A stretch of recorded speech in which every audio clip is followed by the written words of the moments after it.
Alhamdulillah, udah lemes nih. Masih puasa ya, insyaallah. Assalamualaikum warahmatullahi wabarakatuh.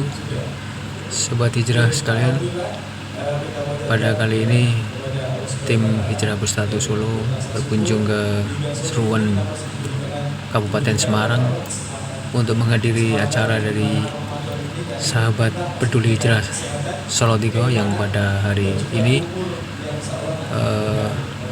mengundang dari Kopika, yaitu komunitas pemuda Insaf Karanganyar, yang pada kesempatan hari ini Kopika yang dikawangi oleh Ustadz Agus akan menyampaikan pengalaman-pengalaman tentang beliau berdakwah di Karanganyar.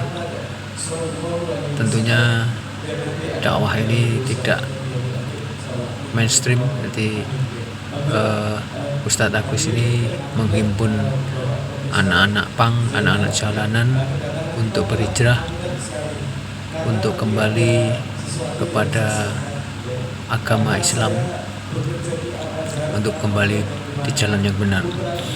Kita saksikan bersama pengalaman beliau Ustadz Agus dari Kopika Karanganyar. Dan juga teman-teman dari sahabat peduli hijrah ya.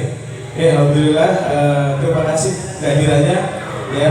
Mohon maaf kita telat ya, mohon maaf ya. Bukan kita tidak merasa hormat pada teman-teman, tapi ya karena ada sesuatu yang kami terlambat sampai sini ya. Dan juga bagi Bapak Takmir ya, alhamdulillah. Terima kasih atas fasilitas yang diberikan pada sore ini. Semoga nanti akan menambah keberkahan daripada masjid ini, insyaallah. Ya, insyaallah saya akan perkenalan ya. Nama saya Kang Agus Al-Kausar. Alhamdulillah kemarin hari Rabu ya.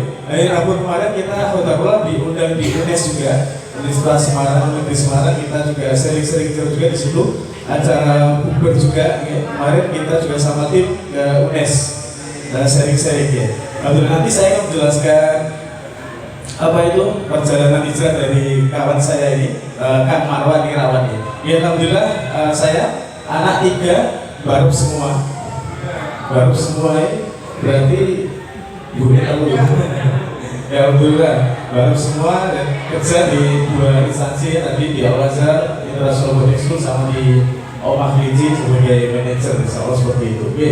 Terus apa itu komunitas budaya Insaf Karanganyar? Saya jelaskan dulu ya, saya kenalkan. Kopika atau komunitas budaya Sungai Karanganyar ini adalah salah satu komunitas yang mewadahi teman-teman hijrah di Karanganyar. Dan awalnya dulu saya itu pengen hijrah tapi gak ada komunitas yang bisa mewadahi, karena gak ada yang satu genre seperti itu ya. Mungkin itu bisa dirasakan sama teman-teman di sini. Saat mau hijrah, kita mau cari komunitas yang pas itu ternyata sulit sekali. Dan akhirnya kita gak menemukan, dan akhirnya kita buat sendiri komunitas itu. Dan akhirnya teman-teman saya dulu yang jahiliyah saya ajak satu persatu mau, dan kita membuat komunitas yang intinya bisa mewadahi teman-teman untuk kembali kepada jalan Allah Subhanahu Wa Taala.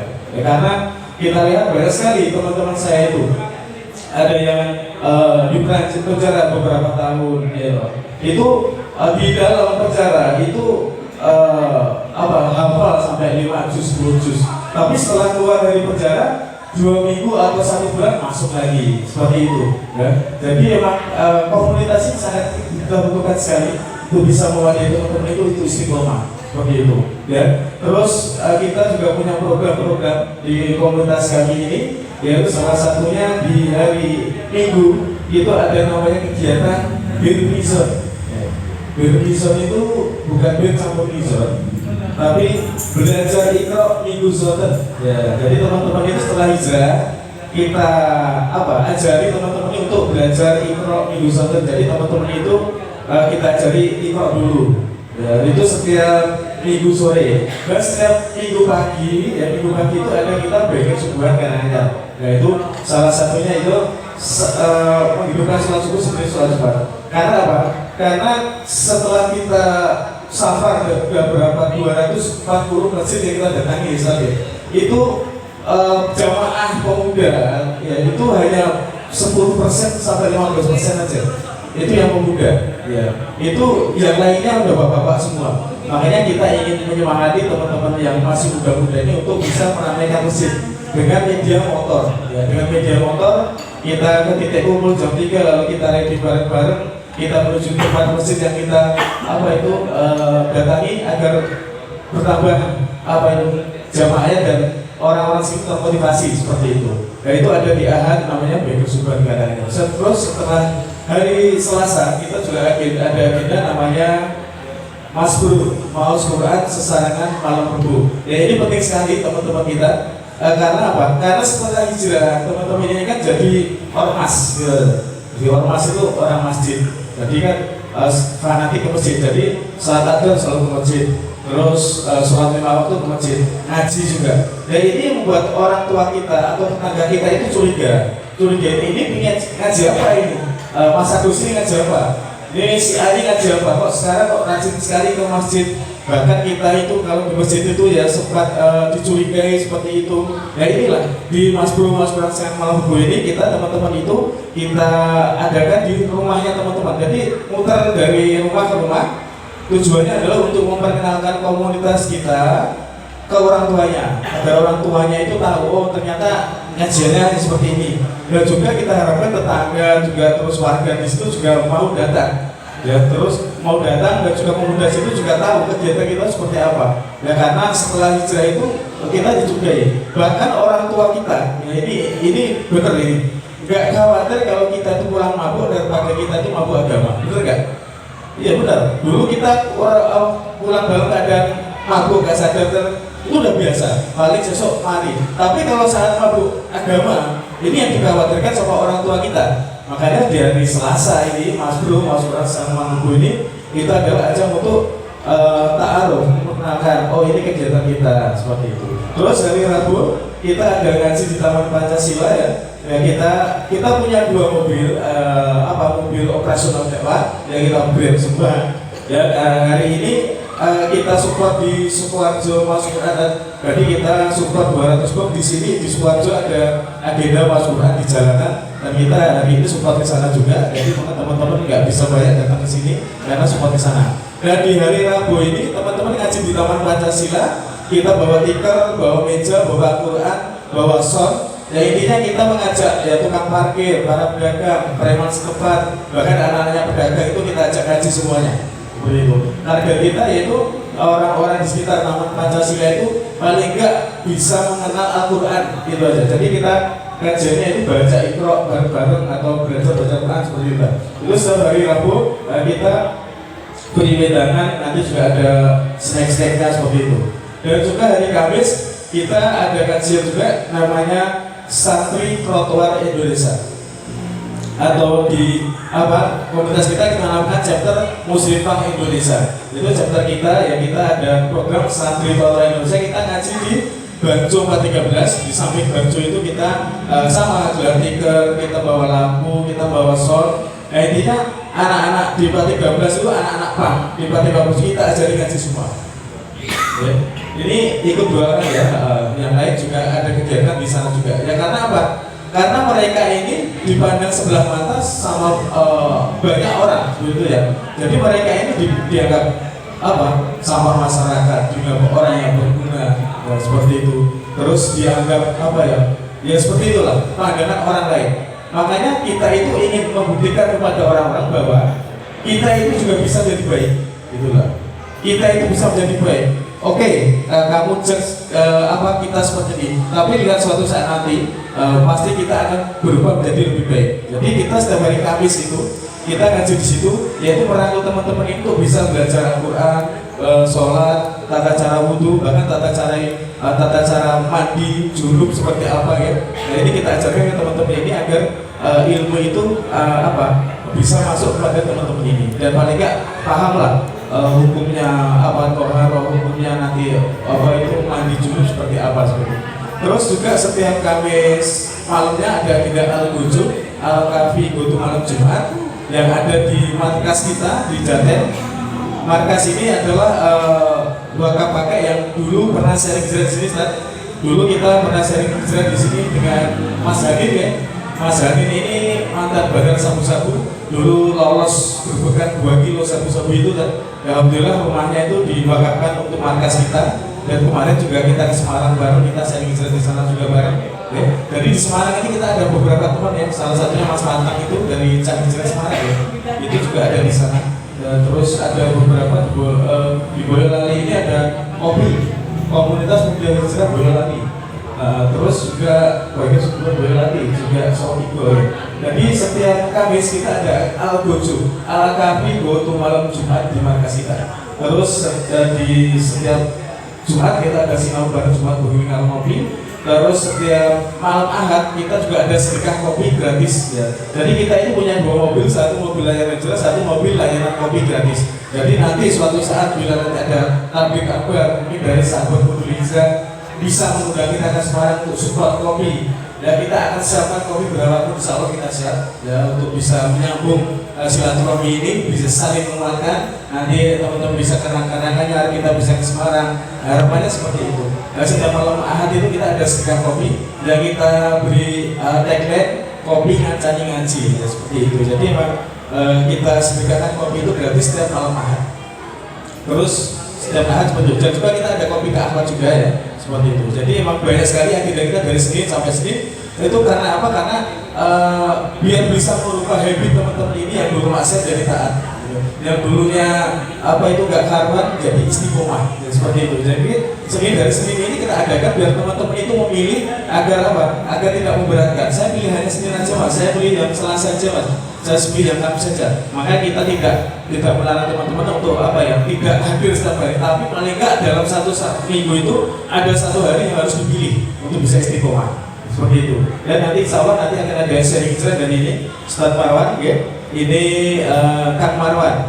Ya ini juga pindah-pindah dulu LP-nya ya. Dan divonis berapa 5 tahun 6 bulan subsidi ya. Karena ketahuan mengedarkan sabu-sabu. Itu ketangkep di Kemayoran dulu. Ya, alhamdulillah. Dulu saya itu lama di Jakarta, sama saya sekitar 20 tahun di Jakarta. Dan ini juga lahirnya mungkin di sana, Mas Marwan ini. Mungkin seperti itu. Mungkin bisa diperkenalkan, Moga silakan. Bismillahirrahmanirrahim. Assalamualaikum warahmatullahi wabarakatuh. Alhamdulillah hamdan katsiran thayyiban mubarakan fihi kama yuhibbu rabbuna wa yarda. Wa nashhadu an la ilaha illallah wahdahu la syarika lahu wa nashhadu anna Muhammadan abduhu wa rasuluhu sallallahu alaihi wasallam la nabiyya ba'dah. Alhamdulillah, semua sahabat hijrah yang semoga dirahmati Allah SWT. Tentunya yang pertama kita selalu memanjatkan puji serta syukur kehadirat Allah SWT yang telah memberikan nikmatnya yang sangat mahal, diberikan kita hari ini masih nafas-nafas kehidupan oleh Allah SWT, dan juga dipertemukan di dalam bulan suci Ramadan, tentunya bulan yang suci, bulan yang dimana banyak sekali keutamaan. Hal-hal sepele kecil kita kerjakan kebaikan, insya Allah dilipat gandakan oleh Allah SWT. Salam kisah salam semoga tercurah limpahkan kepada baginda kita Nabi Muhammad Sallallahu Alaihi Wasallam serta para keluarga, para sahabat, para tabiin, para tabiun tabiin dan kita segenap pengikutnya yang tentunya belajar untuk mengamalkan sunnah-sunnahnya. Semoga dengan harapan mendapatkan syafaat yang kelak di kiamat. Sebelum saya memperkenalkan, tentunya dalam sebuah ayat Allah SWT katakan, jadi ini sebuah gambaran kita hari ini bagaimana kita harus mempelajari kisah-kisah terdahulu. Kalau kita mau belajar hijrah, kita pelajari bagaimana para senior kita, para sahabat itu hijrah bagaimana. Laqad kana fi qasasihim ibratan li ulil albab, kata Allah SWT.